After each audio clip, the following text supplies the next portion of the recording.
Theme song for the Gear Podcast. Welcome to the Gear Podcast, ladies and gentlemen. My name's Troy Nababan. I'm Leon Todd, or also known on this podcast as Uncle Leon.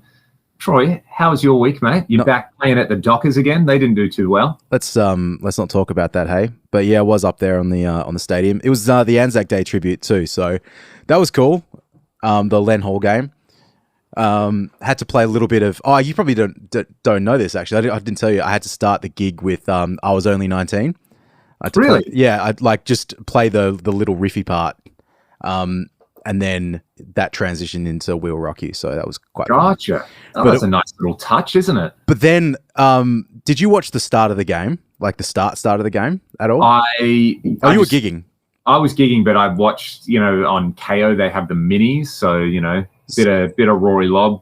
Yeah, well, that was funny because I started I did my bit, did the We Will Rock You thing, finished the song, and then I have like the big. I just got to ring out because when I finish, there's like an undetermined amount of time between when they bounce the ball and that's when the game like properly starts, and it could be like 3 seconds or it could be 20 seconds. And I'm just kind of like, oh fuck, just like strum the guitar a bunch and make a bit of noise. And anyway, they were taking a long time, and I was kind of like, oh man, I'm always just looking in the field, like the bounce, that's when I'll stop. And all of a sudden it's like taking ages. And then like Rory Lobb gets bam, like just flattened. I was like, oh, what's going on? And then a little scuffle happens and it's just like, oh shit, better keep playing. No. So that was pretty funny. Just providing the soundtrack to violence. Yeah, the soundtrack to violence. I love that. So, but that was okay. What about you, Uncle Leon? You did a couple of giggies this weekend? Couple of gigs, yeah. Had the regular Friday. That was actually lovely because the week before the weather was miserable and we pretty much got rained out. And then this week was absolutely paradise. And then Saturday night I did a gig playing guitar for Jada D'Agostino. So that was pretty fun at Seasonal Brewing Company in Maylands, which I've never been to. Tiny little room. It's basically a tin shed, but got to hand it to the sound guy. I think Brody was who I met them. One, really, really nice person. Two, was nailing the sound in there under absolute, against all odds, basically. Nice. And it actually sounded really, really good. And one of the opening bands, what were they called? They were called Tarot. So they were just AC Zeppelin, and they were all 18, 19, 20. And they were really good. I really, really liked it. The singer was basically like, he was kind of doing the Bon Scott look, but was doing the like super high Greta Van Fleet, trying to be Robert Plant thing, but doing it pretty well. And they did some kind of like blues, and the rhythm section was really good, and the guitar players had really cool sounds. And I just the two guitar players I played, we did the last thing, and they both sort of came up and they were both like, man, is that a 70s Strat? Like, because I played my 70s Strat, and then I took that Les Paul Artist that I've got, and they were like, what Les Paul is that? And I was like, if you can solve the riddle, you can have it. Play on it. And one of them just went, is that a Les Paul Artist? So yeah, they were really across it. Like that's cool. They had their sounds worked out, and one guy I was saying to him, I was like, it sounds like you're doing the like Scott Holiday Rival Sons thing with like the different fuzzes, and he sort of flipped out. I was like, oh my God, they're my favorite band. And I was like, by the way, what is that? And he was like, bro, tone bender. Like that's all you need to know. Yep. And I was like, there you go, that's perfect. And it turns out that the Riley, the guitar player, Cam used to teach him drums many years ago. There you go. And then he saw the light. Switch to guitar. Exactly.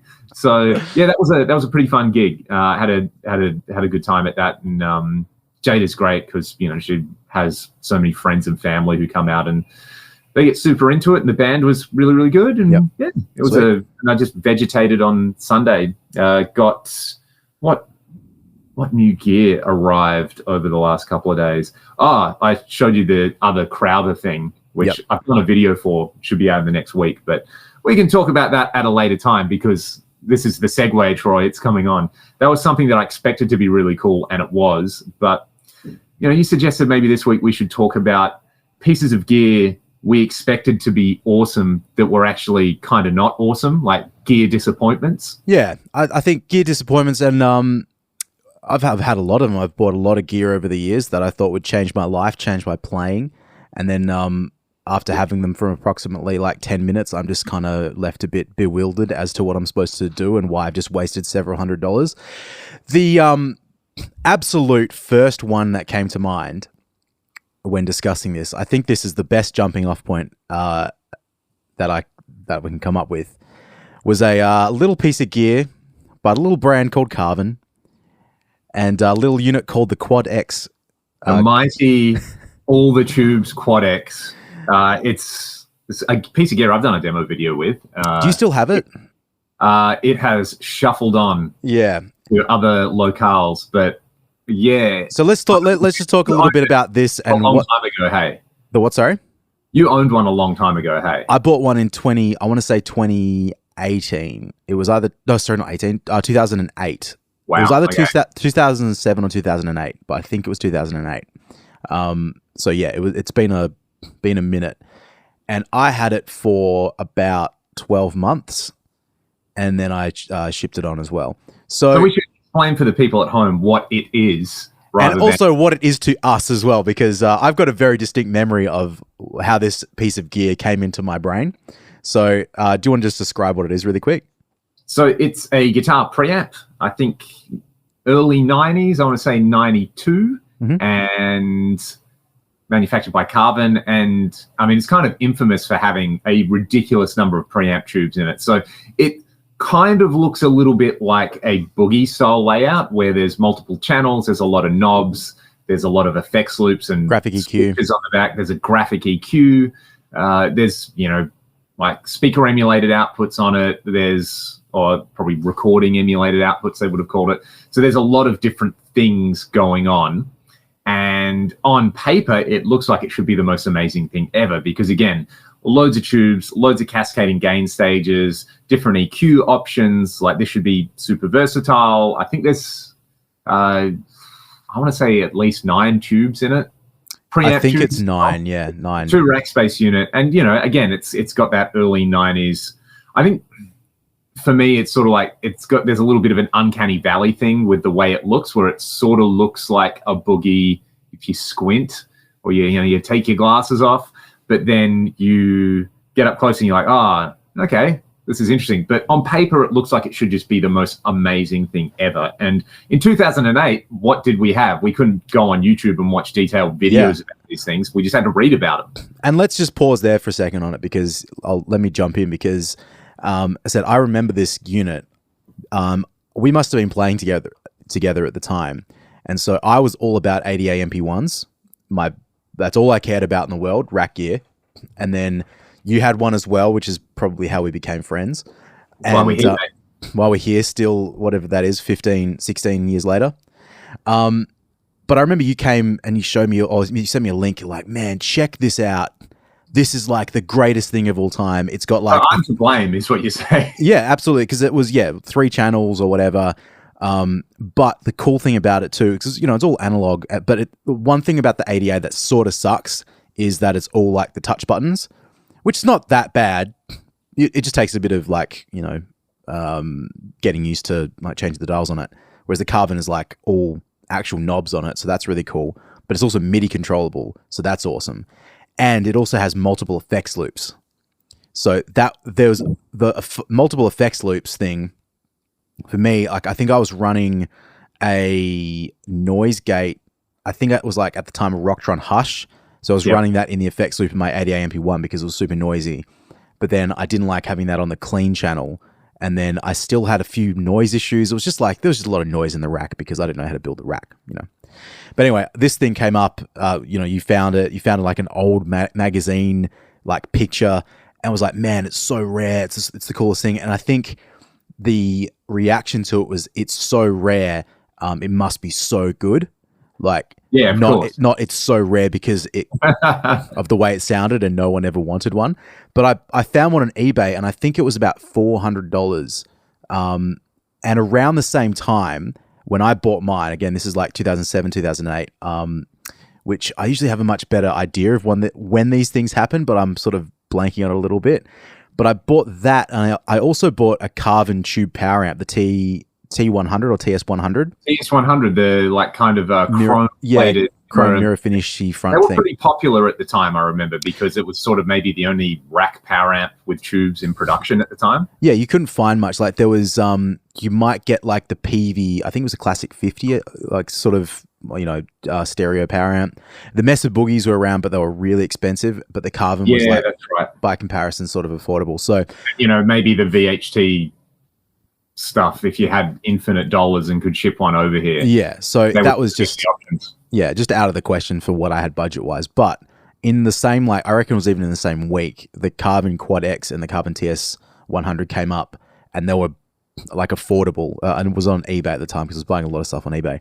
So yeah, I picked them both up. They both arrived. I plugged them in, and I had this massive double. I've probably got a picture of it somewhere still. Like 2 racks, probably like 16 spaces total, and I just thought I was the king shit.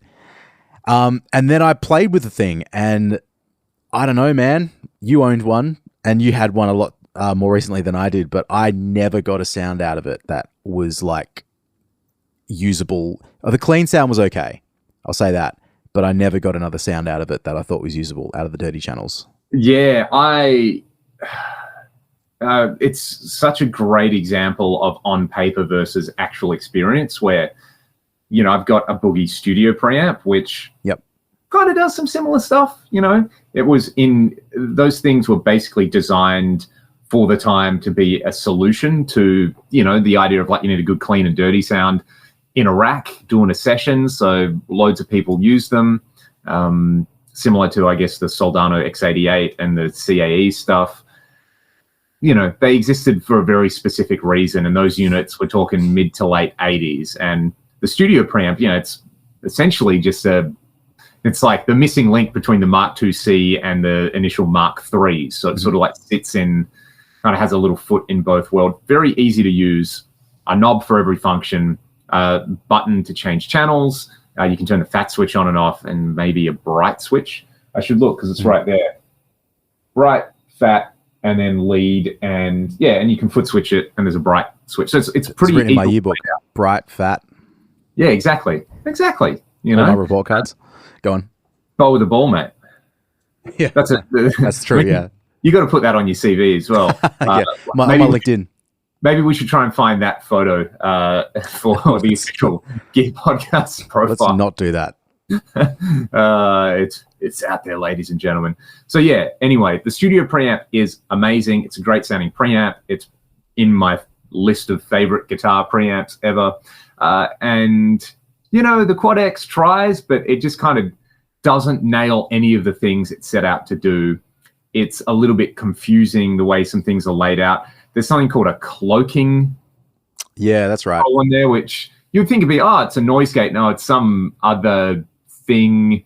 The clean sounds are fine, but they fall into that nowhere zone between being really sparkly and, fendery and being like kind of compressed, and it's just a bit nowhere. And the gain, like the way the gain is staged, it's kind of just, I thought it was like really tubby sounding. Yeah, to me, it sounds like it's lacking some filtering in between the gain stages and things like that. And then the graphic EQ, the center points for the graphic EQ sliders are really strange for guitar. Yeah. Like they don't make sense to me. Whereas on the Boogie, they make perfect sense. Like there's one at 2.2K, there's one at 6K, there's one at 800 hertz, 240, like kind of critical frequency. Maybe they're critical because they're on the Boogie and you want them there. There is someone on my Discord who's a massive rack collector, and I actually bought some gear off them recently, and they love the Quad X. Okay. They reckon it's the bee's knees, and that was not my experience with it at all. Like it looks like it should be great. It looks like it should be a kind of studio preamp style thing, and I just really, really, really struggled to get something that I liked out of it. It was just a bit nowhere. That's the best way to describe it. Well, look, so do you know the other of these things? The thing that we didn't, like you or I never try with our units, which is a possibility, is it may just need new tubes in it, or you need a service. But when you got 9 tubes, like that's such an expensive outlay to even just test that out. Like, I found rolling preamp tubes as well is pretty marginal.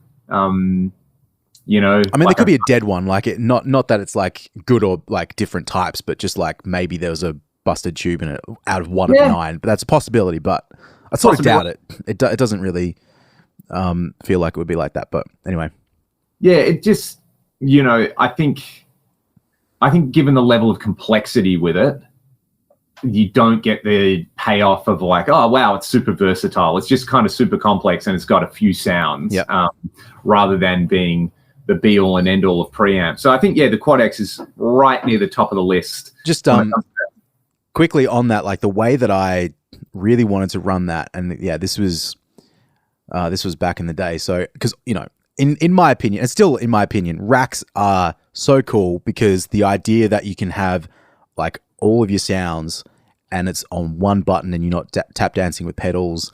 Exactly. Like to have things controlled via MIDI and all that, it's really clever and really useful. So what I wanted to do was, and I spent a long time trying to work on this at the time, a lot of like diagrams, but I wanted to be able to use the clean channel of the Carbon and the dirty channels from the ADA MP1 because I never really got a clean sound out of my ADAs that I liked, which also speaks to what I thought was a clean sound 15 years ago. Because there's another piece of gear I'll talk about later, which in retrospect, I was the problem. The gear wasn't the problem. But I think this is a good example where it's like, the Carbon, I got a clean out of it that I was cool with, dirty sound out of the ADAs, but I couldn't work out a way of integrating the two pieces of gear together so that I could say, like, plug my guitar into something and then run the effects loops in a way that would allow me to switch between all the gear, which was one really just funny thing when the Synergy came out, because that's exactly what I wanted to be able to do, again, 15 years ago with all these old rack pieces, and I just couldn't do it. Or at least I couldn't do it. Maybe someone else could if they knew what they were doing. But yeah, it's just kind of funny how it's all developed like that. Yeah, exactly. Again, solution to a problem. They did it. They nailed it. Stephen Fryette, again, massive kudos. Stephen Fryette is kind of like the spirit animal. Did he do that bit? He might not have. I thought he just did the power amp section. I don't want to give him. Oh, did he? Okay. Yeah, I think Synergy is a lot of people. Okay. I think that's what they did. That it's like, because even the Synergy, the main part is Bruce Egnater, right? Like the main part. Right. The switching part. They're both kind of awesome. Yeah, they're all like, it's a bunch of smart people doing a bunch of smart stuff. So, didn't mean to like just sneak in another little cheeky Synergy, blowy just then, but unfortunately it comes up quite a bit because it's cool company and cool gear. Because we like rack gear and it's rack gear that works good. Yeah, I mean. The funny thing is now, just to finish off, it's like I say, oh, it'd be amazing to have a piece of rack gear that hell your sounds in it and changed with MIDI. It's like, well, that's basically your Fractal, and that's or that's any piece of gear now. That's your Line 6 Helix or your Kemper or whatever. So it's here. It's pretty easy. So yep, it does the trick. I'm going to go way back and tie something into last week's podcast because we're talking about the history of digital modeling. And I'm going to say the Line 6 tone port, because when I was 13, 14, however old I was when I got that, the idea of having a box that you can just plug your guitar into, it connects to your computer and you get guitar sounds into the computer. I mean, we take that for granted now, right? It's just like you buy a Focusrite Scarlett for $50 on Gumtree and it works. Yep. This is probably a case where my computer specs weren't up to snuff with it, but that was it was actually something I got for Christmas, so I was super excited. So this ties into I remember plugging it in and didn't really sound good, and it was super noisy and it was glitchy and it would continuously crash, and it was the first thing of its kind, but that was sort of like up there with getting a toy without the batteries for Christmas. I remember being disappointed by that. Looking back, almost definitely me, and almost definitely the other gear there, but that's sort of an early formative experience of, it's more about I was super excited and in my head I knew exactly what I was going to do with it, and then I wasn't able to do that, so I was kind of salty about it. Yep, fair enough. Put you off Line 6 for a period of time. But I mean, like, people. That's like that era of digital technology was pretty not impressive. And trying to connect that to your computer, where you'd have issues with latency, issues with Oh, yeah. conversion. There's a lot of the fact that anything happened at all to make, like, even put it on the market is kind of, with hindsight, is kind of surprising. So good on them for trying. But yeah, I remember, like, same as you, I saw them in the guitar magazines and wish I could pick one up. And yeah, didn't ever really, I was never able to afford it. But then, I don't know, when you see them disappear after a couple of years, it's like, maybe this just doesn't have the staying power. Yeah, exactly. What about you? Is there like an amp or a pedal or something like that you've bought? Yeah. It's just kind of, super niche. So what about something a little more in the mainstream and recognizable? All right. Well, I know there's a lot of pedals that, and I'll say this again, it's like, it doesn't really do it for me. I'll bring up two pedals that they have such good reputations, but I just can't get them to work for me. And probably the first one I'll mention is just, I don't really think I can get a sound out of a Rat pedal that I like. Okay, I'm kind of with you there. So I think I mentioned this a few weeks ago, but like I've tried so many times, and I've tried it with different amps. I've tried it in front of clean amps. I've tried it in front of dirty amps, but the character of distortion is just not really what I like, and I can almost say that's the case with a lot of just pure distortion pedals, not overdrive pedals, but like something that says distortion on it. Just the fizziness, and I don't know. Like for me, the Rat, it has this like plastickiness about it that I can never really gel with, and it's sort of like, maybe it's the way that I attack the guitar, because I do get a similar sound in some other amps and through other pedals, but maybe it's emphasized with that pedal. I'm not really sure. But yeah, I just can't really get it to work. If I try and run it like full out with gain, it's too fizzy. If I try and back it off a little bit, it just doesn't seem saturated enough. I just can never find that balance. And the filter as well, like, the more you turn it up, the duller it gets, and that's cool. But it's like, I just can't get that spot ever to work for me. Yeah, you can't find the spot on it. Yeah, it's really weird. But like, what's your experience with the Rats? Pretty similar. I mean, Rat into a kind of dirty Marshall is, I've heard lots of people use that sound. Or Nuno, that's the sound, uses a Rat pedal. So curious to know how he uses it. That was kind of my, I'd stayed away from it for a long time. And then I've played a few like things that are meant to be based on a Rat that don't actually really sound like them. Mm-hmm. But then Crazy Tube Circuits came out with a pedal recently called the Motherload, where it can be a Rat or a Big Muff, but then there's a button which lets you share the tone stacks between them. Oh, okay. That's pretty cool, because I really like the Big Muff thing in front of a dirty amp. It's like instant doom. And, we've used that sound a lot recording stuff as a layering, thickening agent. As your kind of main sound, yeah, it's cool if you want to sound like Sleep or something like that. But we really like it as you have your doubled guitar sounds, and maybe you kind of chuck a few octaves in there or something with a really dirty Big Muff. If you take the Rat style distortion but the Muff tone stack, that's a really cool variation on that. So yeah, I really like that pedal, because you can have the kind of Rat clipping circuit, but you can have the Big Muff tone stack and the filter control on there as well. So you sort of set up your Muff to be pretty harsh, and then you just nudge it back. So yeah, that's cool. I feel like I can wrap my head around it. Another one, I mean, the what is it, the DoD 250? That's another type of distortion pedal that people really, really like. That, I mean, my only association with it is Yngwie, and it's been using it as a boost in front of Marshalls. And it's like, if you go Strat, I've got the YJM 308, and then into like a, just our Marshall it's a bit of a thing. Like it just smears everything out, and Yngwie's got really low output pickups, so it kind of needs that little boost. Yeah, it kind of needs that extra little kick. So, and in his case, it's probably like the reason he uses 50-watt Marshalls, like they were cheap and available. So yeah, it's a circuit I've never really had the requisite context in front of me to have to understand. Yeah, well, like, so I've got. I actually traded an empty cabinet, like I think it was a 2x12 cabinet, like originally like maybe a bass cabinet, and I never put speakers in it. I just got it for free, I traded it to someone pretty much at the start of COVID, just by coincidence, for this Rat pedal. So it's like a whatever it is, like a newish sort of Rat. I've got that. Right. I had Ryan's Rat for a while, which actually if he ever needs that back, he got stolen out of my car like 10 years ago or 12 years ago. Remember that? Yeah. Like Ryan had this Rat pedal, and it was like an older one, and it just, on my pedal board got stolen in my car with a bunch of other stuff. See you later.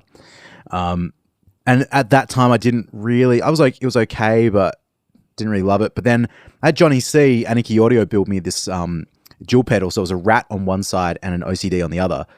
And the Rat had a few mods done to it as well. So that was really cool. But I just always preferred the OCD side. Like that to me was more of the distortion sound that I like, or the overdrive sound. So yeah, it's just it's never really happened for me. I do bring it out as well in sessions. Like I'll run that in front of amps to like a few different types of amps and cabinets and try and get a sound. But it just doesn't. I don't know. For what I like, it is not the one. So yeah, there's so many, like I mentioned this the other week, like I watched that big long JHS video where he talks about the history of the Rats and he's playing all these different variations and stuff, and it's like the way he uses it is cool, and the way a lot of people use it is cool. Just will never be for me, unfortunately. Yeah, it's a bit like the MXR Distortion Plus. I know they're kind of similar. I think the DoD 250 and the Distortion Plus are really similar, but growing up, Randy Rhoads used the Distortion Plus. Obviously, I'm gonna love this pedal. It's not for me. Like it's a really interesting sound running it into a Marshall, and kind of makes sense when you listen, especially to like the live tribute album, which I really like Randy's sound on that. I'm not as big a fan as the recorded stuff, but it's something that you think is going to be awesome, and then you try it and you're like, oh, that's it. Yeah. And I'll add one more pedal, like different sort of pedal, but I'll put it in the same category because, there's a lot of pedals, there's a lot of pieces of gear that sort of fall into this for me, where someone I really admire uses it and I have to go out and get it and try it out, because that's the missing link of why my guitar sound isn't all it could be. And so the BB Pre, the exotic BB Pre. That's a universally beloved thing, right? Yeah, I had one in 2011, and I had it for about 6 months, and I remember getting it and thinking like, great, like I'd started to play, like I'd sort of moved away from the rack stuff as well, and I started to play a few more amps and stuff, and just finally, this is the thing, because Andy Timmons loves this pedal. There you go. And and I think Paul Gilbert was using like all of those pedals as well, so it was just sort of like so popular.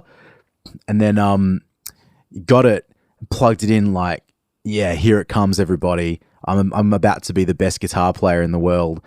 And it just didn't. I was just like, oh, okay, it's just a bit whatever. It didn't sound terrible. It just didn't sound like it was just a fucking like overdrive pedal. That's the thing. He's using it to like add just a little bit to an already existing pretty great sound. Yeah, I just didn't know what it was supposed to do. Like that was, and I think to roll right back, it's operator error. And now, because I have the RC boost, and I've had that now for, I think I actually got that last Easter, so I've had it for about 12 months, and that thing's awesome. And they're like, same family of pedals, I guess, a little bit different. I think it's the amount of gain in it is a little bit different. But I found ways to use the RC boost that I love. Like Like in front of your deluxe, it sounds fucking awesome. As a boost, it sounds awesome. To have the 2 EQs on it as well, you can get a little bit more versatile with it. But it's also like the style of music that I play now, or the style of guitar sounds that I like playing through is so different that I can make it work for me. So the BB Pre, at the time, I thought it was this like, this is, my search is over. I've got this pedal and that's it. Like, I don't need anything else because I've finally got this style of boost. And it was just like, okay. And that was also sort of the era of like peak boutique, where you'd read about Analog Man or Exotic or, any of these kind of brands, like Keeley. Yep. You know, it was so hard to find. You couldn't really just go out and try it at a music store. So you'd read some forum posts about someone who's like, you know what, I use this one thing. That's the reason I bought a Keeley compressor, which is a great pedal and I really liked. But, you know, I read that someone used it.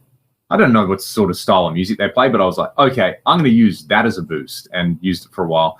That was really cool. But it was purely based on just some dude on a forum saying, yeah, this is great.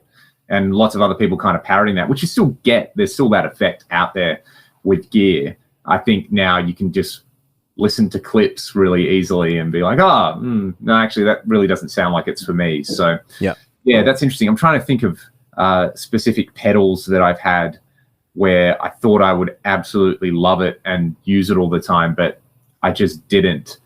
And I'm trying to think of like pedal boards. I think I was like that with chorus pedals for a long time. Like, gotta have a chorus pedal, and just didn't work out for me. You know, do you know what, man? I love playing around with chorus pedals at home. Yeah, and I love chorus on clean sounds for that thing. But I thought, you know, I'll have a chorus pedal on my board, and it was like I would just never turn it on at gigs. Yep. I actually like chorus now so much more than I ever have. I never saw a purpose for it. I thought it would be so useful. I remember when I first started doing the cover gigs, because I just had a I still got it, a CE2 that was my dad's. And so popped that on the board. I had a few other pedals, which I also never really used because I'm very basic for the most part with guitar sounds, like clean and dirty, and that's it. And I'd put the chorus on, I'm like, oh, that sounds weird. It sounds really dated, and then just turn it off. But with some of the clean sounds that I do now, it really does add that dimension, like on a clean sound that I think is really necessary. It just gives a little bit more texture to it, where if like a straight up clean sound can be really, really boring. It's like time and place like anything else. But I've got it programmed in the HX Stomp to come on in a few of the guitar sounds, and I found it like quite usable. But it's taken a while to get used to it. So yeah. With chorus, there's also you get the effect when you turn it on and you use it for a little bit, and when you turn it off, it's sort of like the lack of effect has impact as well. Yeah, that's really interesting to say.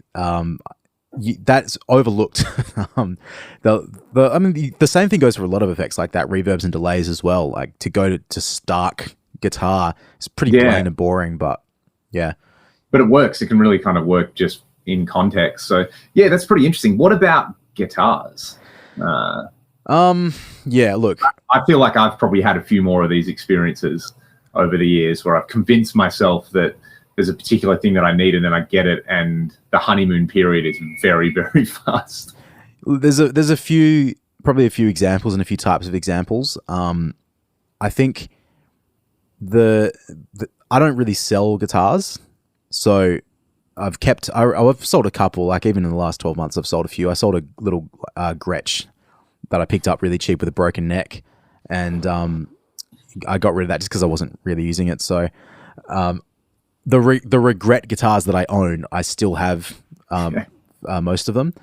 I'll give you one that's probably a little controversial, but it was actually the first one that came to mind when I was thinking about this. I'll never sell this guitar, but probably the holy grail guitar that I own, the most expensive guitar that I own, is probably the most least useful to me, and that's my Sir. Oh, shots fired. But also, I know what you mean. Yeah, so, I mean, I got this guitar in 2012 when I was in America. I got a pretty good deal on it. It's Koa body, so it has a lot of sentimental value because I picked it up when I was away, and I was with my partner, or still in with my partner, but we were together on this holiday, and that was really awesome. It was like the guitar like a Sir guitar. Once I saw Reb Beach played Sir, and I found out that was a company that existed, I wanted one immediately. And that was in like Koa. Had to be like the fact it was Koa. This one was Koa, made it so much sweeter. It's a little different to Reb's one, but it's awesome. But it's got a Floyd on it, and I'm not a Floyd guy, and so I really should have seen the guitar, tried it, and been like, well, it's got a Floyd on it. This is just not going to be like useful to me. But at the time, I mean, like I had the guitar that I was gigging with was a Warmoth that I put together, which was a really cool like super strat sort of thing or strat sort of thing. This was sort of the next evolution of that. When I played it in the shop, it did sound awesome, and it does sound awesome, and it plays really well. But you know, it's the one guitar of all of them that I own that, because I bought it brand new, I don't want it to get damaged. If I buy a secondhand guitar and it gets like dings in it, scratches, whatever, I just don't give a shit. But this one, like, I took a chip out of the back of it after having it for maybe a year, and it hurts me so much to know that this one little gouge is taken out of it. And what it does is it actually stops me from taking it to gigs, because I don't want the guitar to get damaged. Like stolen, obviously I don't want it to get stolen, but I don't want it to get damaged. But there's a couple of other things about the guitar that, since I've had it, really bother me. So firstly, with the Floyd, it's blocked now, but I do so many gigs in different tunings where it's like, you know, if I'm doing a session, it's probably going to be in E standard. If I do a gig with you, it might be in E flat. And if I do a gig with the normal like band that I play with, it's in D standard. So it's like, certainly with a Floyd, you can't, unless you block it off, you can't really fucking deal with it. So it's really annoying. I actually found that until it got blocked, there was a real lack of sustain in the guitar, which when I was in the shop trying, it didn't really matter, because I was just, you know, doing a lot more shreddy stuff. So it was fine. But if you try and ring out a chord, it just kind of fades off a little quick. So that's a bit of a bummer. And then probably the most annoying thing about the guitar, which again, you don't know it till you're at a gig, but it's a roasted maple fretboard with black fret markers on it. And in almost all situations, unless the stage is really bright, you can't see what fucking frets you're playing on. It just all blends into nothing. So I'm actually going to get it. I'll get Tim to put the fluoro the stuff. Yeah, because I know he'll do that, but I just haven't got around to doing that yet. But it honestly stops me from playing the guitar. Like a couple of these things, I'm looking at it right now. It's sitting right next to me. Hold it up. You know, anyone who's watching this on YouTube can. There it is. And hey, I'll see if I can get. It's a phenomenal instrument. Like look at the you can sort of get it right. It's beautiful. Like and it does sound really good, and it does play really good. It was the first plecked guitar that I ever played. And that's, I mean, now all my guitars get plecked because Tim's awesome. And we've got someone locally that can do it. But yeah, it's just, I don't really find I use it so much. It's just a real shame, man.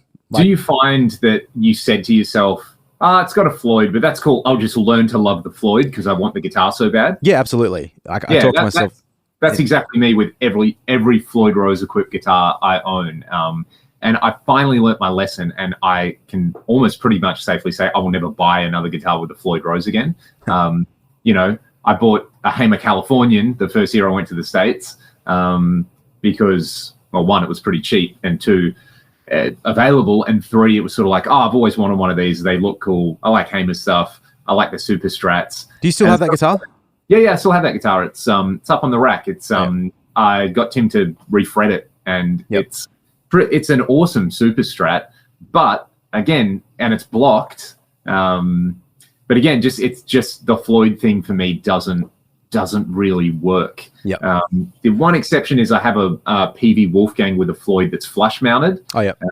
And I kind of like that. That's a bit more of the vibe. You know, it's the dual floating thing. I don't know. I never feel super comfortable with. And me too, man. Like I've gigged with like in the last 10 years, 12 years, I've gigged with my RG 550s with the full on 550, 570 sort of thing. And that was just not the one for me. Like, just, you know, the fear of breaking a string is terrible. So I can't really deal with it. And I was going to say, I know there's solutions to these things, but I know people who swear by Floyds, and when I know a few people who they have guitars, they need a Floyd Rose in their guitar. That's kind of thing, and it works for them, and they get it, and they put the work in to set them up, and it's just not for me. You know, I thought it would be for me because growing up, I loved, you know, guitar players that had Floyd Roses on their guitars. And I just remember, man. Do you know what I did with the Sir? While I was over there, I also picked up a tremolo and a drop D tuner, for this guitar, and it's got gold hardware on it, so I've had to get a gold drop D tuner. So I ordered all that with the intention of as soon as I get back home, I'll install the tremolo. So I got the best of all worlds. But that thing just did not work for me. I found, for starters, I almost always had it in the locked off mode, so no floating whatsoever. Because you can have it either fully floating or detune only, or like completely off. But it just continually slipped when it was in the in the locked mode. So I ended up just removing that and putting, Tim just blocked it off for me, and it's at least been usable in that respect. But fuck, man, I just hate changing strings on a floor. It's such a pain in the ass. And it's a shame. I said I'll never sell this guitar because it's got so much sentimentality to me. But it's it just remains in the studio. I pick it up, like often, like not never, but it's just sort of not a gigging guitar, and that's unfortunately where most of my money needs to go if I'm going to buy a guitar. Yeah. I think for me, it's I bought a Hamer Chaparral in 2010 maybe, and that was it had this wicked paint job on it, like fighter pilot paint job, and it was a Hamer and it was a Super Strat, and I got so psyched about it that I was like, this is it, this is me, this is going to be my gigging guitar. Yep. Look how cool it looks. And again, just another one where it's a set neck, and it's it's got all this cool stuff. It had the boomerang inlays on there, which I love. Hum single. This is going to be so versatile. I did one of the worst gigs of my life on that guitar. From the gig was bad, and from the I sucked angle as well, where it was just really difficult to play. Was it you strung it up really heavy, or just no? It was like the setup was decent on it, and like everything was fine on it. It was just playing it standing up did not work for me. Right. Where the knobs were and the Floyd and things like that, and so that was a little bit of a kind of nightmare gig. That's probably the one where I was like, okay, I got to stop doing this. And then I bought a Californian a few years later anyway. So I immediately blocked that one. That was like I like these and I'm going to collect it. But I think that's it for me with Floyd's. Well, man, like we've talked about this, but probably of all your guitars, I think the Hamers are the ones that are just the most disappointing when I play them. They always like the double cut, not the semi hollow one, the other one, the ready looking Sunburst. Yeah, Sunburst. Like that one, it looks like it should be the coolest, best guitar, but it just never really hits the mark when I play it. It's the okayest. Like it's the okayest high end guitar ever. Yeah, because it is a high end guitar and it feels really good and it sounds really good, but there's other guitars which just have more vibe. Yeah. The standard is a beast, and that's actually one that that's the Explorer. Yeah, I bought. That's a cool guitar. I like that one. I kind of liked it, and then I was off it for years and years, and kind of right at the start of COVID, sort of when things opened up back here, we did that. We did a show at Badlands here, and I used that, and that was like, oh my god, this guitar is amazing. I really, really liked it. I liked playing it live as well, so that was kind of cool to like rediscover a guitar I think I'd kind of written off. But yeah, I have sold a few Hamers over the years. The Les Paul special style one that I have, that's super vibey. That's cool. Yep. And the artist has its own thing going on.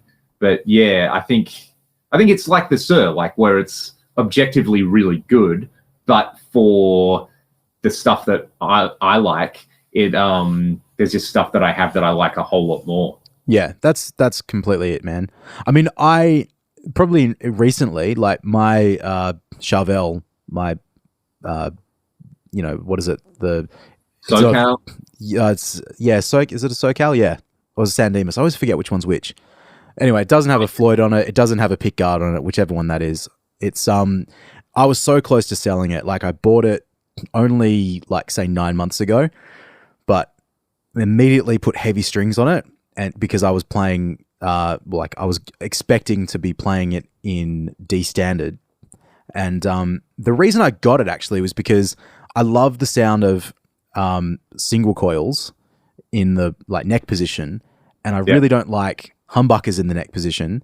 I love the sound of humbuckers in the bridge. I don't really like the sound of singles in the bridge. It's like, well, fucking just get that guitar. Like, get hum super single, which is what the Sir is as well, unfortunately. But it was sort of like had been playing Strats a lot, so it was the neck felt in the shop. It felt really good. It ticks so many boxes, but just in the process of dropping it down and not like doing any setup on it, it really fucked the guitar. And so I was so close to selling it. Like, as in, I'd picked the guitar up having not played it for 3 months and just been like, this is fucked. Like, why did I waste all this money on this guitar? Got a second hand, so it was a little cheaper. But I went to take some photos and put it online to get rid of it. I thought, oh, fucking, I'll just tweak the truss rod a little bit and see if that helps. And it was, I'm not kidding, like an eighth of a turn. Night and day. And it was night and day. And then I ended up like playing it for a bit. I was like, man, this guitar's actually really sick. This is what I wanted. And then I gave it to Tim and he did he plecked it, and it was like, it came back sounding awesome and feeling awesome, like even better. And now there's like, that's my number one gigging guitar. Well, sorry, actually that and my Jason Isbell-Telly are the 1 and 2. So I use the Isbell-Telly for the duo gigs, and I use the other one for all the rock stuff. And it's a really good sort of 1-2 punch. But that's I was going to say, in terms of Floyd's, I do really want to get like a Floyd Charvel.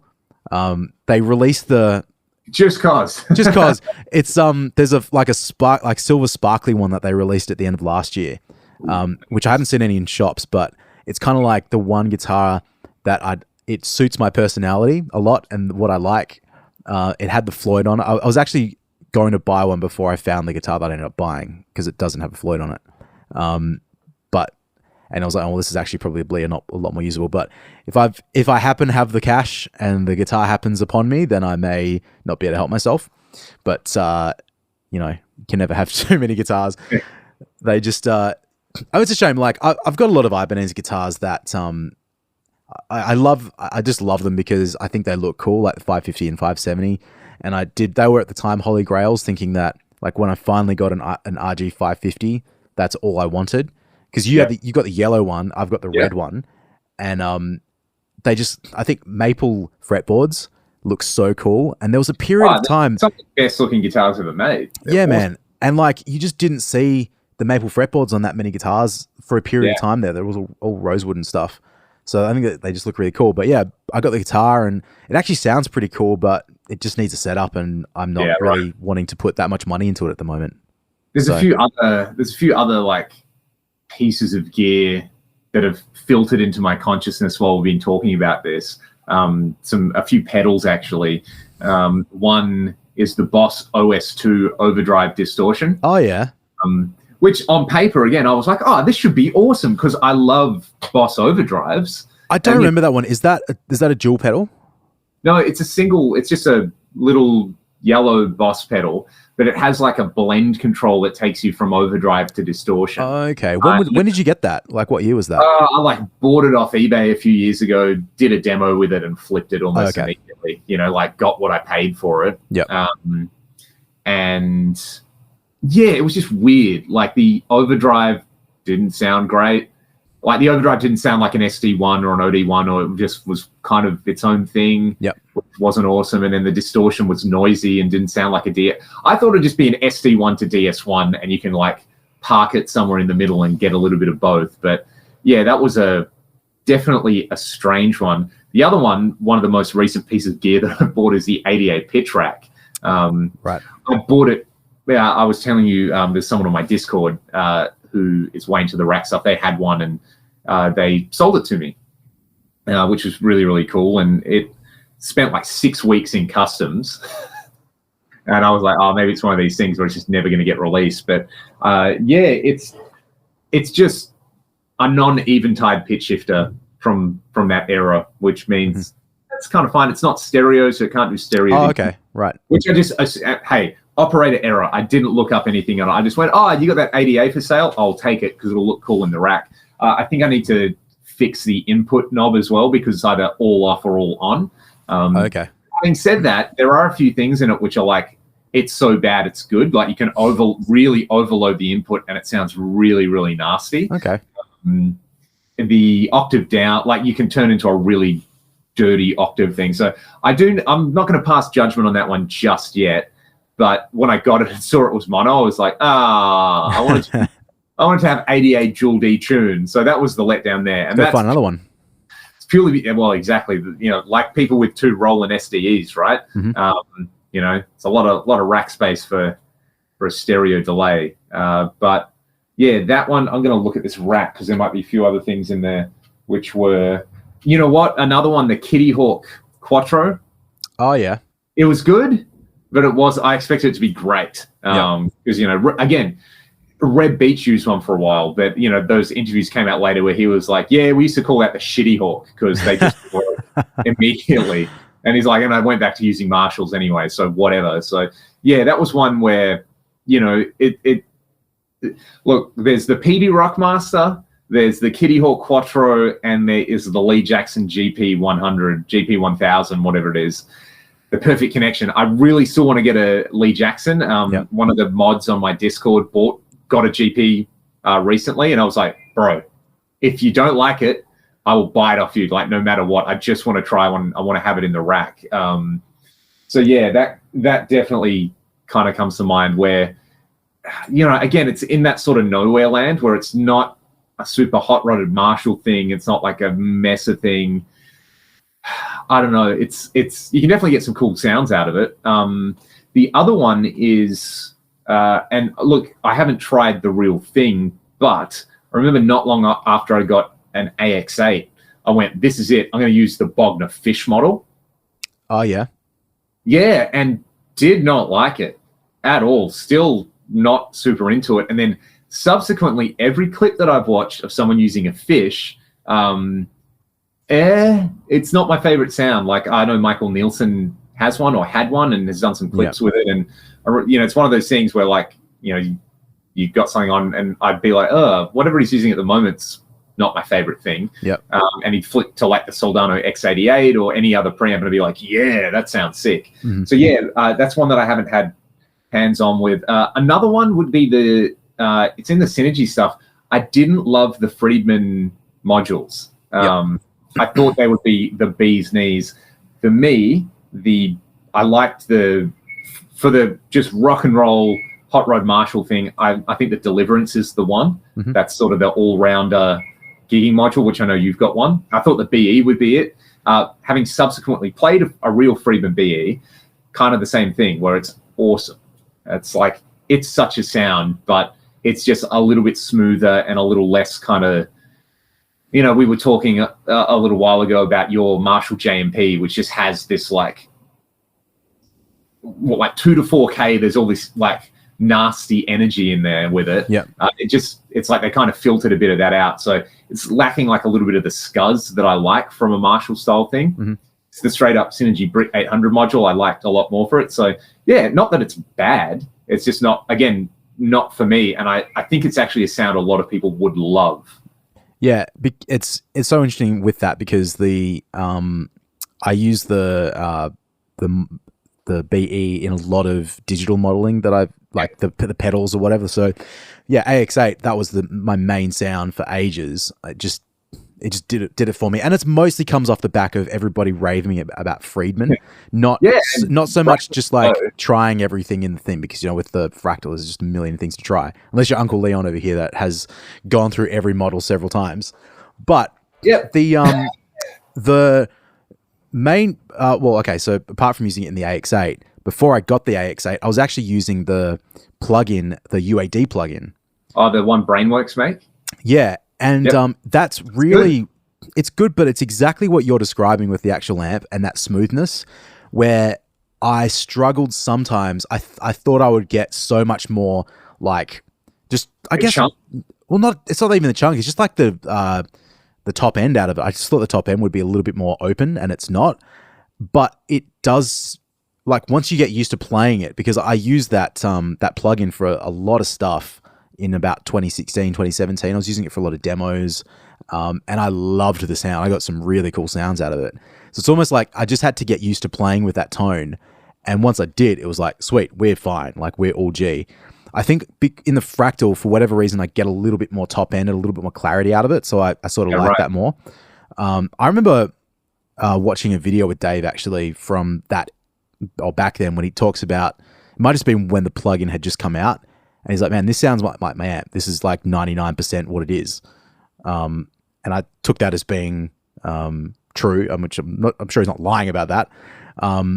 So yeah, I mean, that's just how it's voiced, and that's completely fine. I still would like one of those amps. I'd really like to have a play with one, because actually, when it really came onto my radar was, I think Mastodon were using them for a while. Yes. Yeah. And, yeah. I mean, Bill had a signature. Oh yeah, he does. Yeah. You know, and I think it was on Once More Around the Sun, like maybe that album. Yeah, I very much like that album as well. Yeah, and I was kind of like, because I think that was I was listening to that album a lot before we did one of the Ragdoll albums, and I was like, oh man, that's just the perfect guitar sound. I wish I could get that. Although I also think that was a lot of just 800. Yeah, I was going to say, I think that's what I like.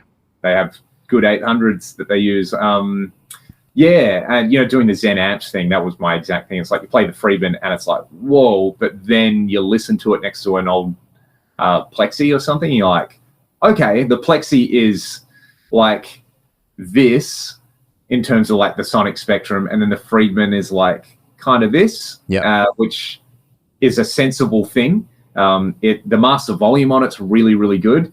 And then you have like the Phil X Friedman, which is basically a B with sort of like that other stuff put back in, slightly less gain, which I know a lot of people love that particular amp. So yeah, that's kind of interesting. In terms of amp, actually, sorry, I'll just say, because you mentioned the Bogner Fish, and I just want to, you reminded me, in the Fractal, because there's like a lot of amps that I could go through in that I've tried and liked or not liked, but probably the one that I really, really, really, really thought I would love when I got my Ultra, so this is a long time ago, is I really tried to make the CAE one work for me.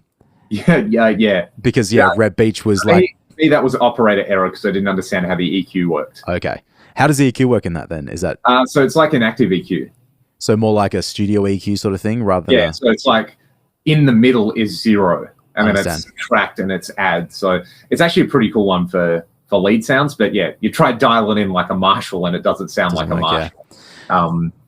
That'd be an interesting. I'd still like to try one of the real CAE preamps because a lot of people swear by them.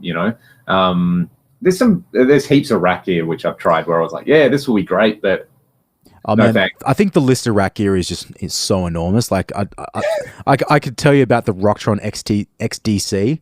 Oh yeah, or the Gainiac. Yeah. I mean, there's just so many. I mean, actually quite a bit of Rocktron stuff because the IntelliFX is amazing, and the RepFX is very good. So I think they were my first 2 Rocktron units that I tried. So I was like, well, I'm going to love everything that Rocktron do. The Piranha preamp's pretty good. That's got some good features on it. They've also got a lot of stuff where you're just like, why did you put this out? This is... Well, the Hush is really good. Noise reduction. Classic. Heaps of people use that. I had their compressor for a while. It was like a 1-rack unit. ProGap? No, I don't think it was that. Maybe a different one. I don't remember what it's called. Really dig the ProGap as like an alternative to a DBX or something. Yeah, maybe that's what it's called. It was a long time ago. That was probably 2009, 2008. What I liked about it is it had a Hush built into it as well. So it was just something I could use to eliminate the Hush from the rack. Yeah. Which actually, I saw my old Rocktron Hush come up for sale recently, and it still had the stickers on it that I put on there in 2006. Yeah, really funny. But speaking of which, do you remember? Of course, you remember this, but there was a Cash Converters that had a Jackson Guitars preamp. Oh man, yeah, preamp. It was. So I would love to know what that sounded like. Yeah, man, that was the Inglewood Cash Converters, which is no longer there anymore, unfortunately.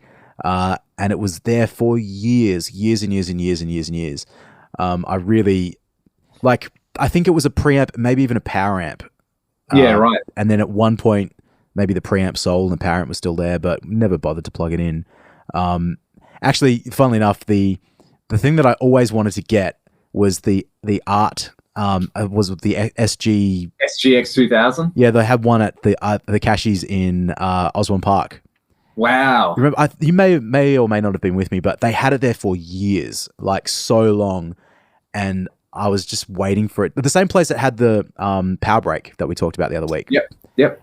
And I was just waiting to get it, like to try and get it for half of what they had to listen for because they wanted something like $400 for it, and Yeah, good luck.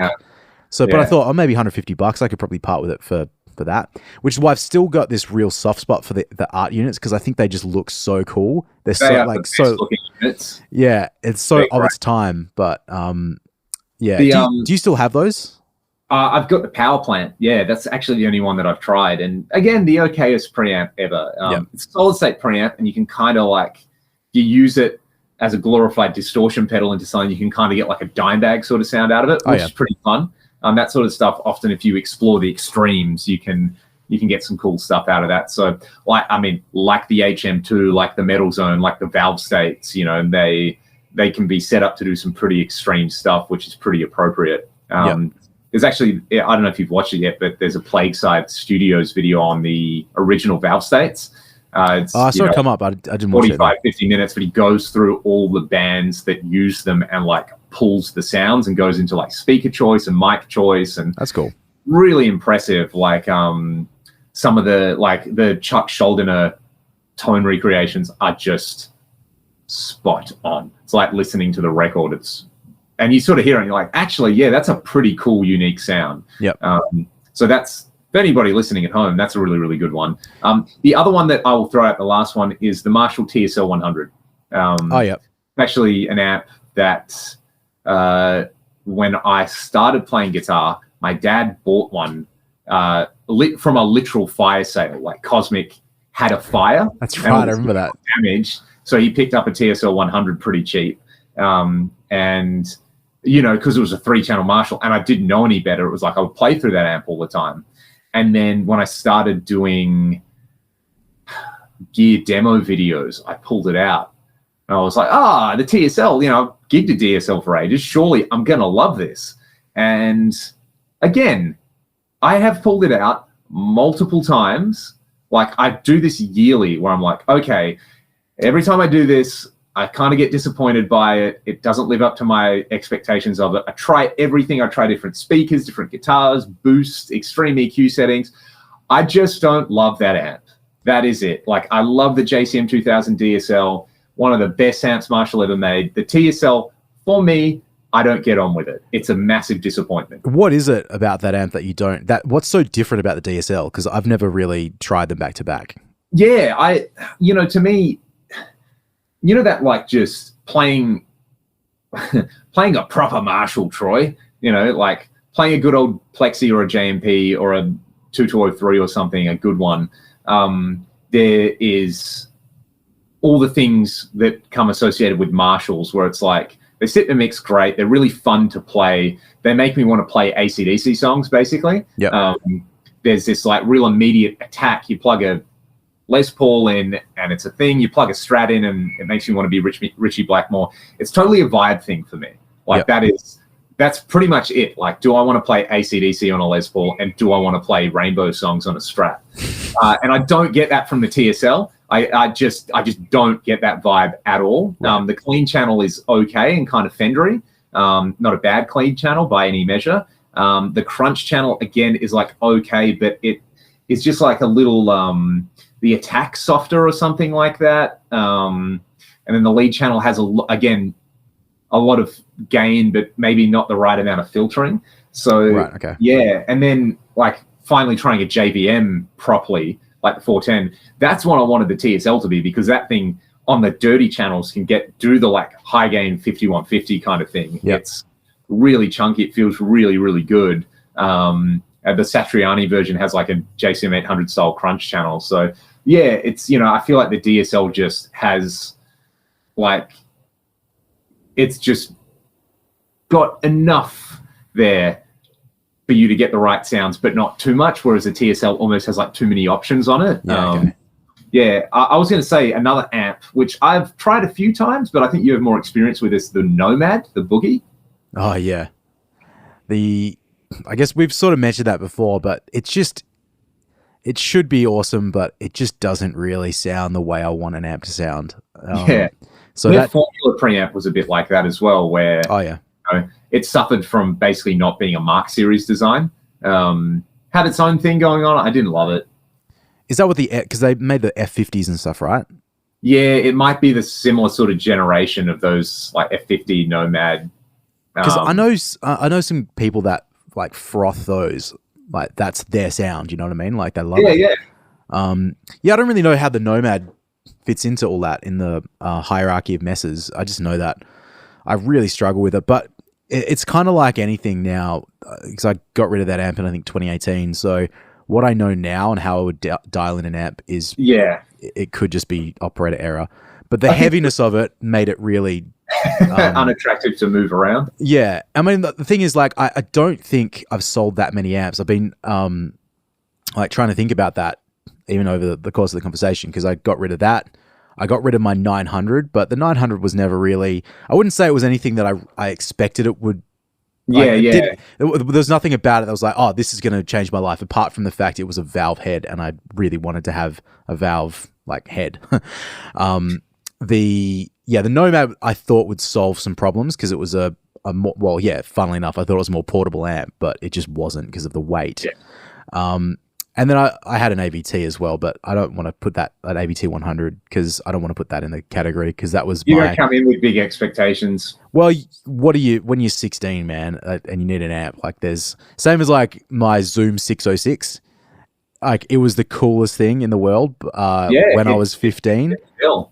Like the 707 I had, like that made me want to keep playing guitars. So even though objectively it might not be great, it fulfilled its purpose. Yeah. So I think across like all of this, there's clearly a few things which are like, you know, they are difficult to use. Yeah. Some which aren't. It's a case of wrong place, wrong time. A few which are operator error, and a few which are just like, you know, they're not really. You're just kind of.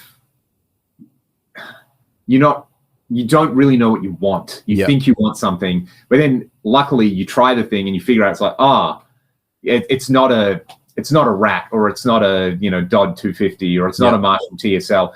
I should actually just try something totally different, because this idea that I have in my head of like my favorite player uses it, or it's super versatile, or I can solve all these problems in my rig.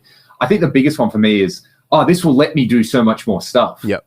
You know, this piece of gear will let me switch between all these sounds, and then, you know, I need 3 sounds, and that's it, man. I mean, like, I'll add one more thing into this conversation.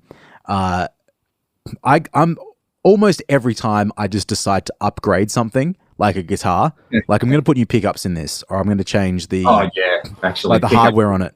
Okay, it's like the difference it actually makes is really not worth the amount of time I spend thinking about it and obsessing about it. Like, my Les Paul has had a lot of upgrades over the sort of almost 10 years I've had it, like new bridge, new pickup selector switch, new machine heads, as well as being refretted and, you know, nut and all that sort of stuff changed. Now, like, refretting it made a huge difference.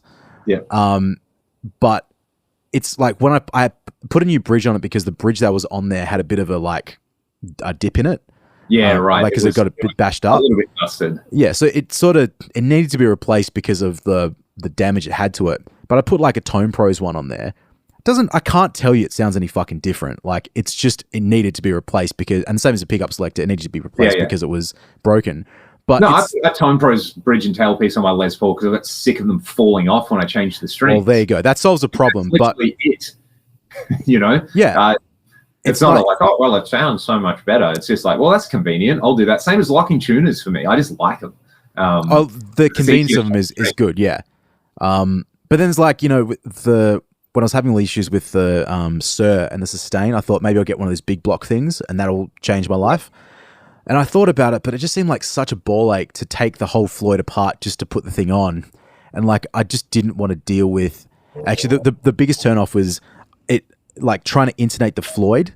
After disassembling it, felt like it was going to be too much of a pain in the ass, so I just didn't worry about it. And, you know, blocking it sort of saved it. I mean, I told you, the tremolo and the drop D tuner, like the tremolo just didn't hold, and the drop D tuner got in the way a little bit. And so I was like, fuck this, I'm just going to take it off.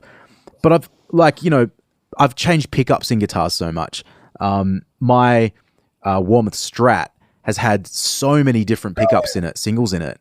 And it's like, it just sounds different. Like, I think I get suckered into this idea of I'll get this pickup and then it will fix the guitar. Yeah, but it's almost like, there's like a puzzle with one missing piece, and then that's all that you need to fit in there. And it's like when I mix songs sometimes, I'll like slap a compressor on or an EQ, and like everything kind of just gets to that place where it all works and it does the thing that I want it to sound like. Yeah. But I haven't really had that same experience with guitar, because you're playing, like as you're playing it, you can alter the way you attack the guitar. Yeah. Or the way you phrase something. Like there's so many other components. It's a very complex system. So the idea that just like making a slight incremental change is going to result in the same incremental change in output isn't accurate. It's like it's a non-linear system. Well, I feel like for me at least, with all the guitar gear, the biggest adjustment, the biggest thing I could do is just like practice more. Yes, but that's really. Guitar. Remember when we were doing that session where my Les Paul wouldn't hold tune? Oh yeah. And then I just checked the intonation a couple of weeks later, and I was like, I've never intoned this guitar. And then I did it, and it stays in tune better. Man, that was the song we had to drop in every 8 bars, I think. Yeah, break you every 8 bars. This guitar sounded awesome. I also remember we I think we tracked 10 rhythm tracks on that song, because that was what I was doing. I thought that was what you were supposed to do. Anytime if I ever go back to any point in my life and think, this is what I was supposed to do, it's always the wrong thing. But it was like stereo pair of the Les Pauls through like 1 amp, probably through a different amp, and then we maybe use some different guitars as well. What guitar didn't we use a lot? Like Jeff Beck Strat, bro. Was that what it was? Yep, that's on Breaku. Jeff Beck Strat and the Jet City, and then it was Les Paul and DSL, or the other way around. Didn't you have a Warmoth guitar with a rosewood neck? Yep. Did we use that? I feel like we used that a lot on that album. Did we? I can't really remember. No, I thought we did, because we tried a lot of guitars, and that was like a pretty like thick sounding, or maybe it wasn't. It was it had Fralins in it. It was a really thick sounding Strat. Yeah. Anyway, the body for that has become the body for my YJM. Oh, okay, right. So I saw the neck and the electronics somewhere. I should put them in something. Troy, mate, I'm feeling another parts caster coming up. Maybe we should do an episode about parts casters. Yeah, we could do. I've got a couple of those. But yeah, I think like, on the breaky thing, it was like way too many guitars. And what I do remember at the very end is deciding to track another layer for some reason, and we used your McCarty, and it sounded almost identical to the Les Paul. And I'm thinking like, fuck, it sounds better. Like, it's way more in tune. It sounds almost the same. Like, let's just done that. So you live and you learn, mate. Mate, bringing back some memories from 10 years ago. Yeah. So anyway, like that's my last thing. Just to say that I probably just need to practice more, and I probably could adjust like just me and my attitude, my bad attitude. And that's really the biggest issue of all. So, I mean, but that's kind of like with 10, 15, 20 years of perspective on guitar and gear and that sort of stuff. I just don't really give a shit anymore. It's I can usually get what I want, but it's just taking a while. So, mate, just B- is good enough. Mate, I'm going to at least shoot for a B. Not a B+, just a B. Yep. Shoot for a B, but if you get a B-, well, you're still passed. Mum's still going to be happy with a B-. Exactly. And at the end of the day, that's all that matters, mate. Alrighty. I think that is us for today, Troy. Any closing words for the wonderful people of the internet? Oh, mate, I just can't wait for all of the complaints from Leon's YouTube channel about spamming, uploading a bunch of episodes at once. Like, it's the biggest problem. So I thought I would just be able to have them unlisted and then make them live, and that would be fine. And they wouldn't all. That was the plan, and then it must have pushed it to everybody's feed. So anyone on YouTube who complained that I uploaded 9 or 10 videos at once, you can stick it, because it's all free content and you don't have to watch it. And if you want to unsubscribe, that's totally fine. It's not an airport. You don't have to announce your departure. I get that would be super annoying. I would probably unsubscribe to me if I did that as well. But at the same time, just hang in there, because it'll only be 1 a week from now on. And again, if you don't like it, you can just shuffle on by. If you do like it, though, be sure to tell somebody about it, because for everybody who's been tuning in, yeah, we've been loving doing these, and we're loving the feedback. Write to us on Instagram if you have questions for next week as well. Yeah, did we have any questions? Did you see any questions in the last week? I didn't. Not that I can remember. There were a few people, because I uploaded the podcast to YouTube, who weren't aware of the podcast, who were really digging it. So shout out to everybody who's checked it out. And hopefully this screen capture that I've made, Troy, will work, and I can upload the video for this episode as well. Bloody ripper-dipper, mate. You can see where we're recording from. I mean, you've seen Leon's background for 5 years now, so you kind of know what that is. You can see the rear of my studio, which is a little bit messy. The orange cab in the background there. Mostly centered, though. That's okay. Mostly centered. It's looking pretty good, mate. All righty. Hopefully we can do this every week. Good on you, mate. All right. Well, I'll see you then, eh? Peace out, everyone. Bye.